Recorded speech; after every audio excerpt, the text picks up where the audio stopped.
From the Times and the Sunday Times, this is The Story. I'm Manveen Rana.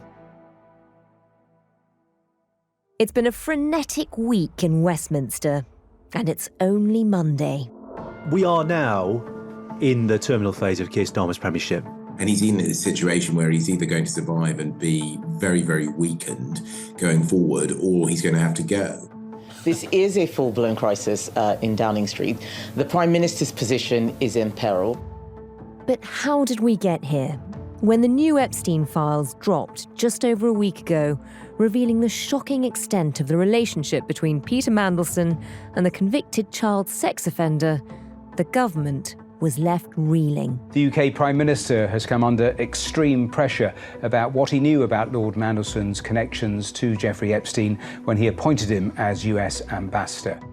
By Wednesday, at Prime Minister's questions, Keir Starmer was loyally and publicly standing by his Chief of Staff, Morgan McSweeney, a close friend of Peter Mandelson's who'd pushed for him to get the job. Prime Minister McSweeney is an essential part of my team. He helped me change the Labour Party and win an election. Of course I have confidence in him.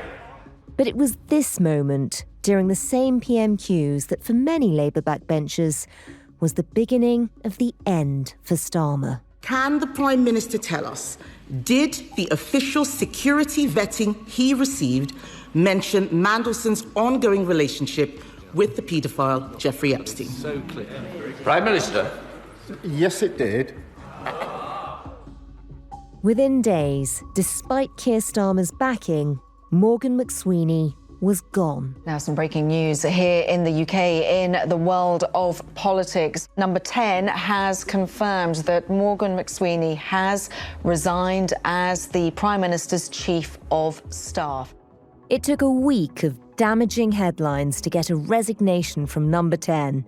But then, as if the dam had broken, hot on its heels came another. There's been another major departure from Downing Street. The Executive Director of Communications, Tim Allan, has quit.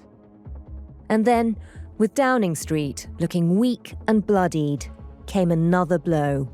The leader of Labour in Scotland, Anas Sarwar, became the most senior voice to call for the Prime Minister to go. The situation in Downing Street is not good enough. There have been too many mistakes. They promised they were going to be different, but too much has happened. That's why it cannot continue. So with Downing Street hemorrhaging senior staff and support from within the party, can the Starmer government survive? Are the Prime Minister's days numbered? And how are the runners and riders in the race to succeed him preparing?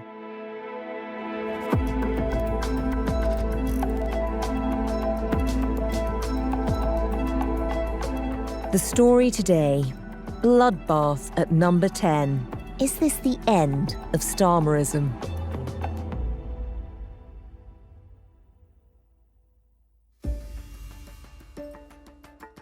It's absolute bedlam. It's every man and woman for themselves. That's Aubrey Allegretti, chief political correspondent at The Times, and a man with a very busy phone.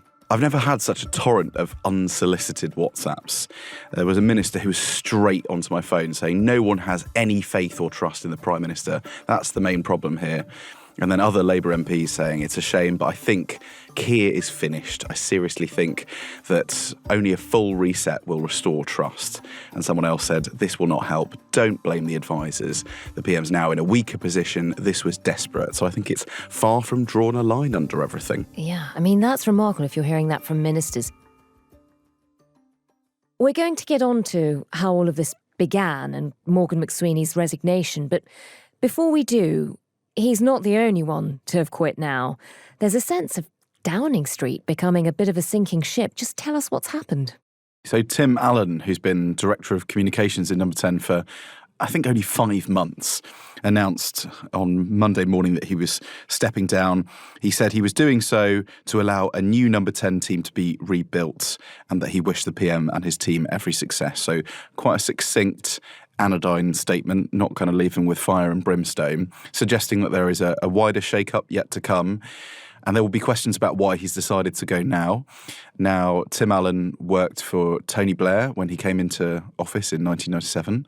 And so he is quite intrinsically linked as well to Peter Mandelson. Obviously, they were both quite senior figures in the New Labour project. So there will be speculation about whether or not Tim Allan exchanged messages himself with Peter Mandelson, which could come out in the huge tranche of files that we've been talking about and be embarrassing for the government. This means that we've had 3 number 10 directors of communication go under Keir Starmer. Huge churn in amongst his top team. It's not really clear what he's left with after this. And I think there will be suggestions that ultimately he's now got lots of senior people around him who he doesn't know particularly well, who haven't been in the trenches and have that rich political experience. That's a real issue if he seeks to fight on. Aubrey, just remind us of how we got here.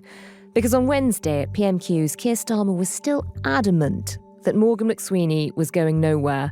He was absolutely essential to the entire operation. Even on Sunday morning, ministers were out defending him, saying he didn't have to leave. What changed? So, obviously, there's been a drip of files related to emails from Jeffrey Epstein, and a lot of those have been very problematic for Peter Mandelson. And there were more questions about why Peter Mandelson had been pushed for so strongly to be appointed as ambassador to the US in December 2024, despite the litany of public information showing his ties to Jeffrey Epstein. And so throughout that week, there were increasingly questions about the political judgment.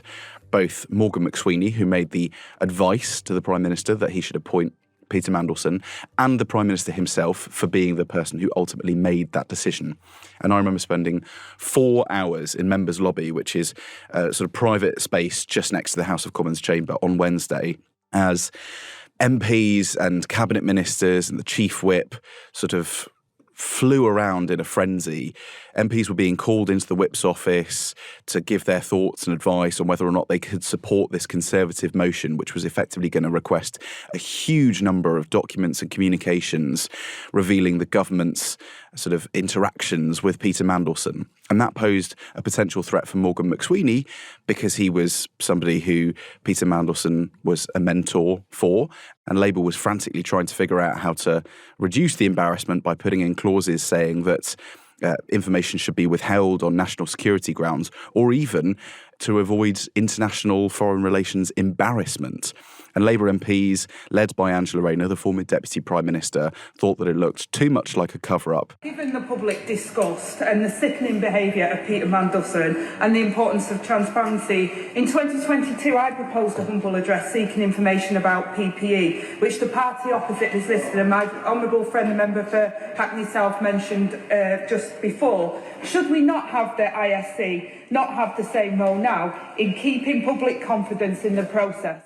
And ultimately, the government acquiesced and said that they were going to bring in what's known as the Intelligence and Security Committee in Parliament. They're effectively allowed to look through sensitive documents that contain national security information and sort of vet them.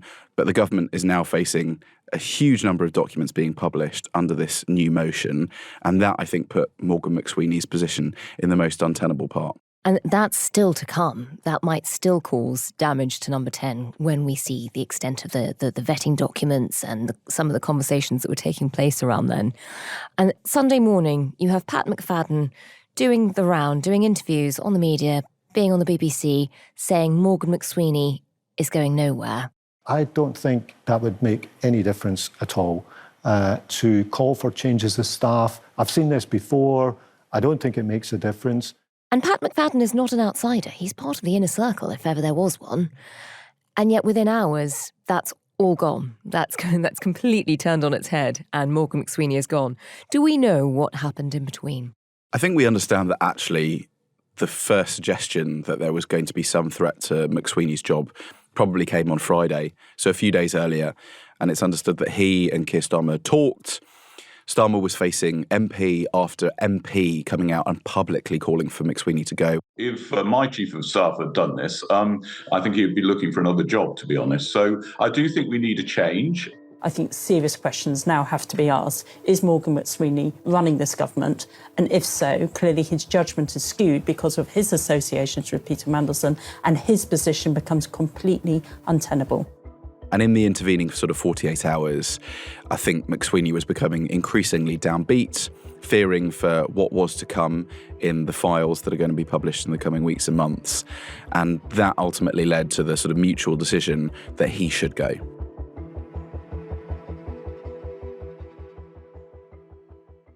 And in terms of what might come up in those files, how bad could that still be for Keir Starmer? Morgan McSweeney may have gone, some of that damage will be reduced, but it could still be very embarrassing for Starmer. It certainly could. I mean, this is somebody who counted Peter Mandelson as a great friend and mentor, and that presents real problems because there seemed to be lots of communication between both of them on issues relating well beyond Peter Mandelson's brief of dealing with the White House. Those could have included anything like appointments or reshuffles and other policy advice. And Number 10 denies that there was any sort of specific or direct involvement. But if you're just talking to a sort of close friend and colleague, it's hard to imagine that they didn't share their thoughts and views on the wider political landscape and government agenda, including who made up that government. So I think there was a chance, or still is, that there are a huge number of details revealing how close Peter Mandelson was to the very inner circle in Number 10. To understand how this might play out in terms of the government and stability, I suppose we really have to understand Morgan McSweeney and what he meant to the Starmer project. So, I mean, just give us a sense, firstly, of how close they are. You know, people often say that Morgan McSweeney is Starmerism. There is no Starmerism without him. Is that right? Well, it's an interesting one because they certainly are close insofar as that they've worked very closely together and kind of come up through the trenches together. But I'm not terribly convinced that there's a huge degree of sort of warmth and friendship between them. Probably forged in the way that Morgan McSweeney kind of came to alight on Keir Starmer as his preferred candidate for the Labour leadership. Morgan McSweeney was running this sort of centrist pressure group called Labour Together during the Corbyn years and spent a lot of those years flying under the radar, trying to figure out how to sort of wrestle back control from the left of the party. And his plan was effectively to find somebody who could be a vehicle to get close enough to Jeremy Corbyn that they wouldn't sort of appear disloyal, and would also get the support of Labour's particularly left-wing leaning membership before sort of pivoting quite sharply once they'd been elected. We saw a great deal of scraping the barnacles off the boat, as it's known. Lots of Keir Starmer's policies when he ran for Labour leader were suddenly ditched. Free tuition fees for university students, renationalising greater swathes of industry. And so Morgan McSweeney sort of used Keir Starmer to implement his project for how to regain control of the Labour Party and try and expunge the hard left from it.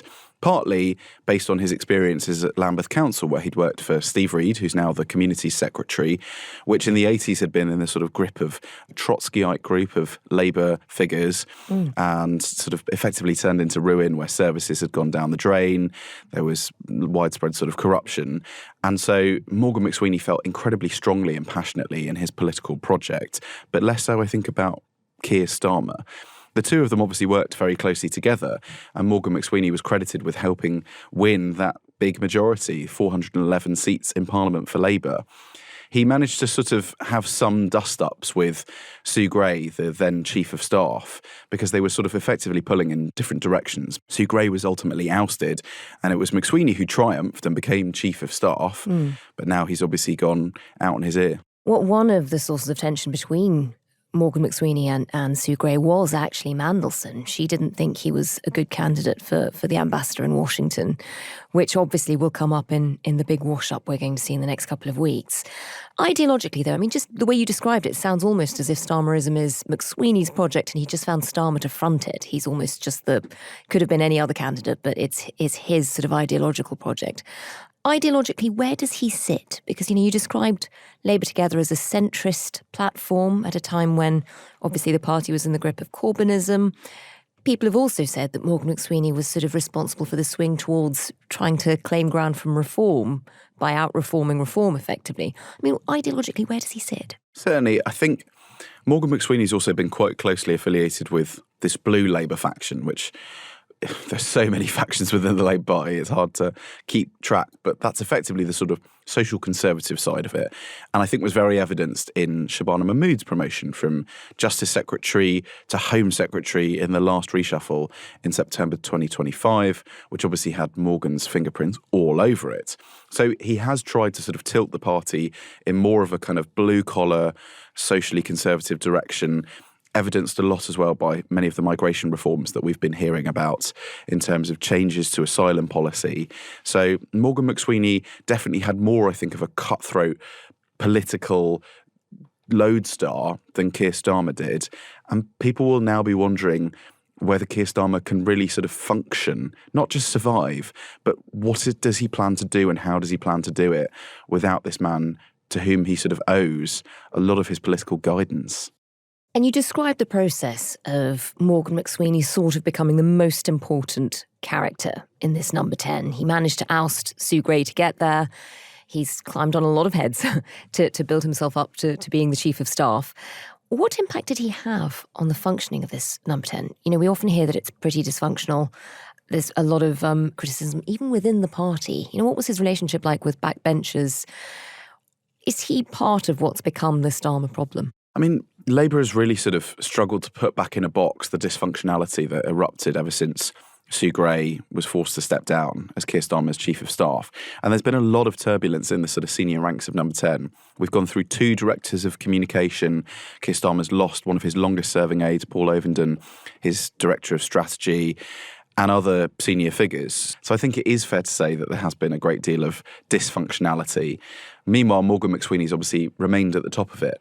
But he's been blamed, for example, for briefing against Labour MPs, including cabinet ministers, and that has all added to this particularly toxic environment that's been growing in the Parliamentary Labour Party.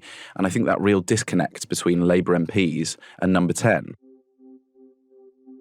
Now, in the last few months, Keir Starmer's sought to shore that up.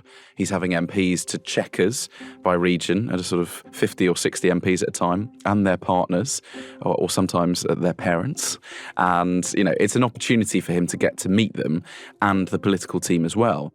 So there has been a real effort to rebuild bridges with other parts of the political team because of the damage that is blamed on McSweeney for initiating.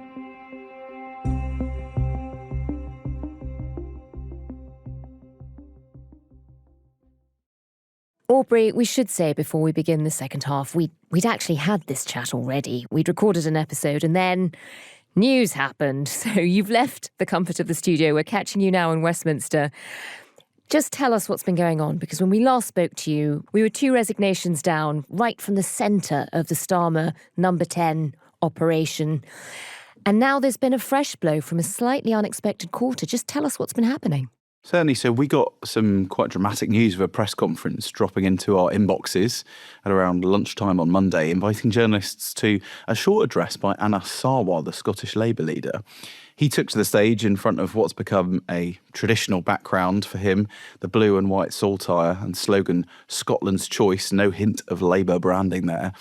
And in that 5 to 10 minute speech, Anas Sarwar effectively made the case that number 10 were handing victory to the Scottish National Party in the Holyrood elections in May. This isn't easy, and it's not without pain, as I have a genuine friendship with Keir Starmer.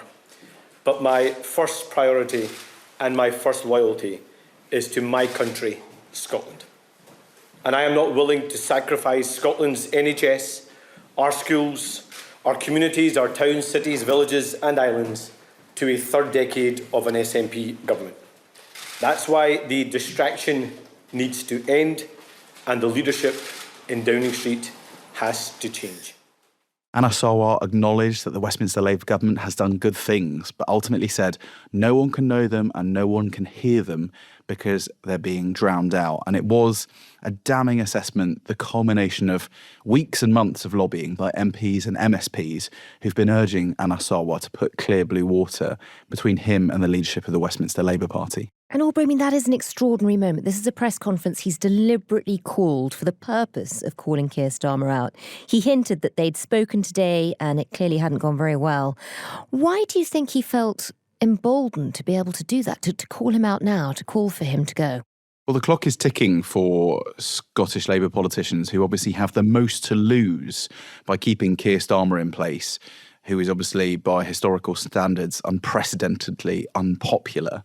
So I think that's probably the motivation of Anas Sarwar. Some government sources say that he's been particularly close to Wes Streeting, and certainly Scottish Labour MPs have, over the last few months, been advocating Wes Streeting as a possible successor to Keir Starmer. There is some suggestion, maybe, that the two have a sort of close relationship.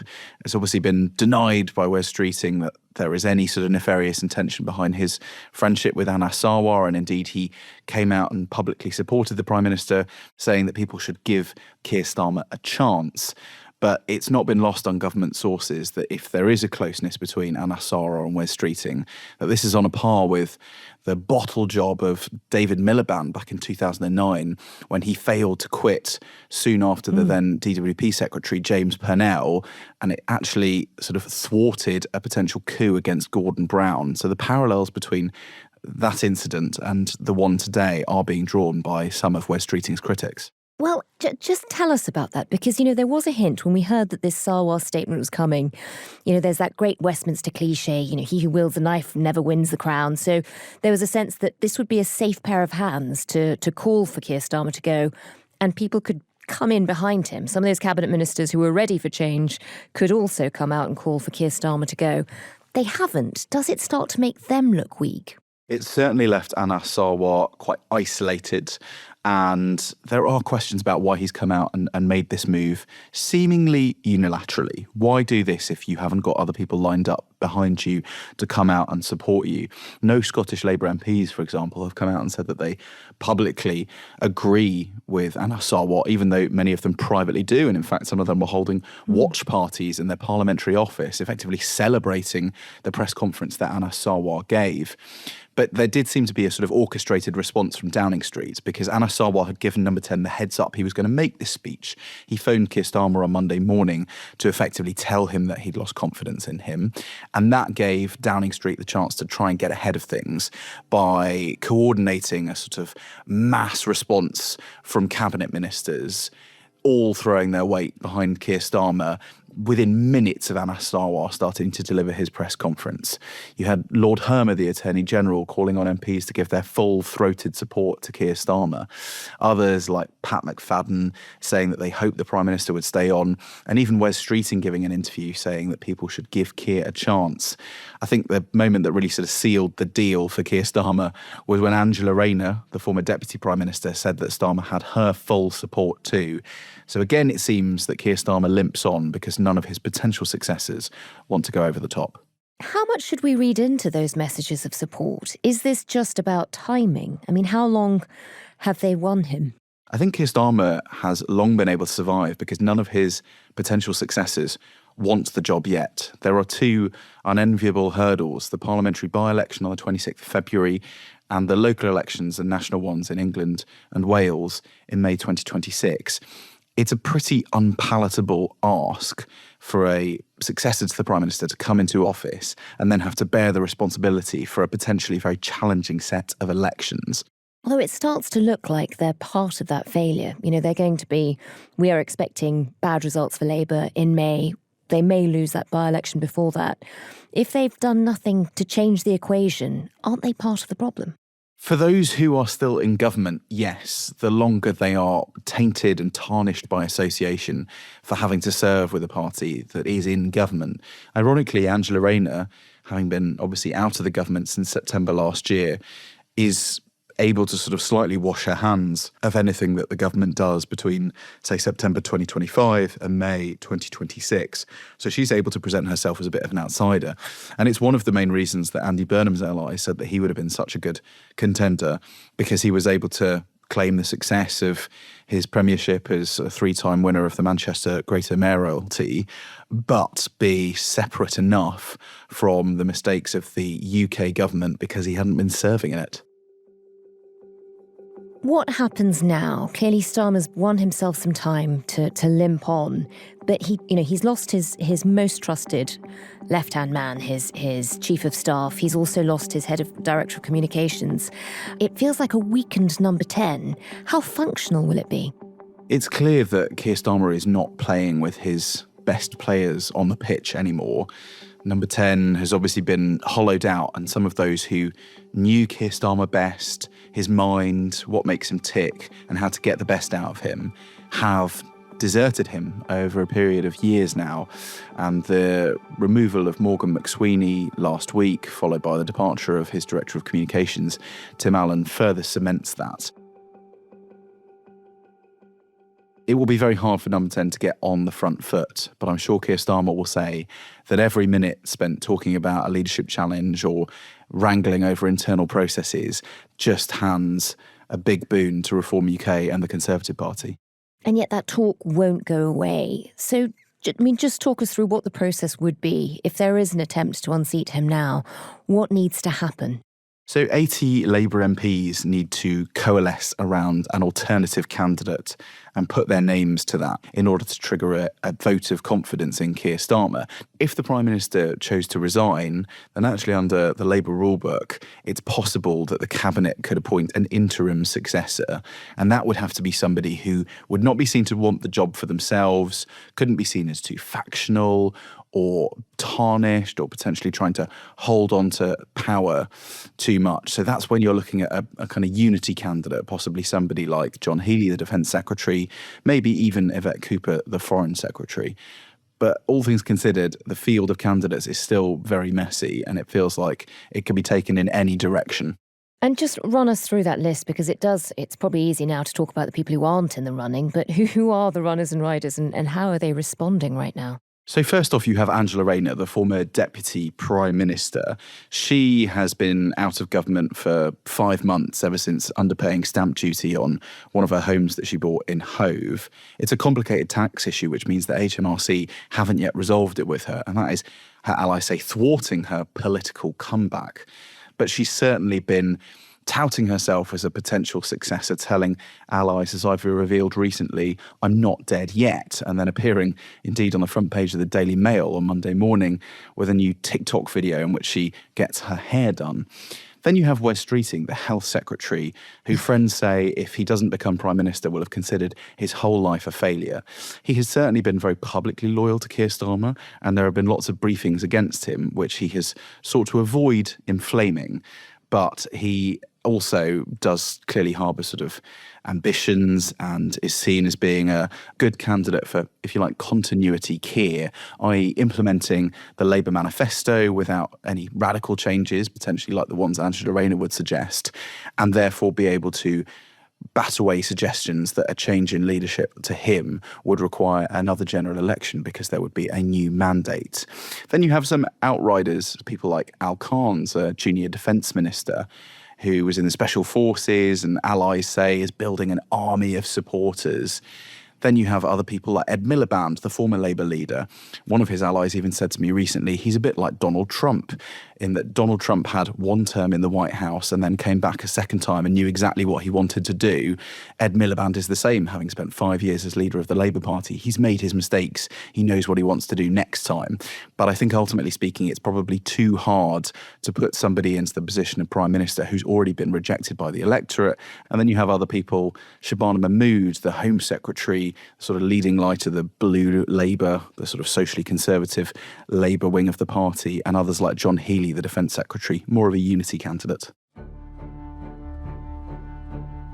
It's clear this hasn't gone away. We'll be hearing much more from those runners and riders quite soon, probably. Keir Starmer said today that the thing that depressed him the most was how this undermined the way people see politics as a force for good. This hasn't been a good week for politics or faith in politics. Who has benefited from all of this? Does anyone in Westminster come out looking good? Well, the Conservative Party, which effectively has had a pretty good streak in holding Keir Starmer to account, both at Prime Minister's questions and in tabling the motion that guaranteed the release of all of these documents and information, which seems to have undone both Morgan McSweeney and Tim Allan, will certainly benefit from this in part. But you also have Reform UK, which as an anti-system party is able to say a plague on all their houses. Both main political parties have been shown that they can't be trusted to potentially swap leaders mid-electoral cycle. And so actually I think that the biggest winner here is Nigel Farage.